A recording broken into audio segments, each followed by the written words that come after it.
Hello and welcome back to our channel. So today in this video we are going to discuss about how to create a 3D print file in Blender. So without wasting much of our time, let's get straight into the video. So if you want to create a 3D print file in Blender, all you can do is simply model your object, ensure the mesh is watertight, and export it in a compatible file format like STL.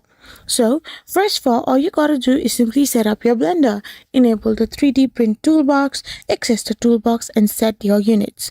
After this, you need to model your object, create your mesh, make the model watertight, and check for any issues. We use the 3D Print Toolbox to identify problems that could ruin a print. After this, you need to simply export the STL file. Select your object, export the STL file, and prepare the file for printing. Simply add support structures for overhangs, adjust infill percentage, and modify other print settings to optimize the results.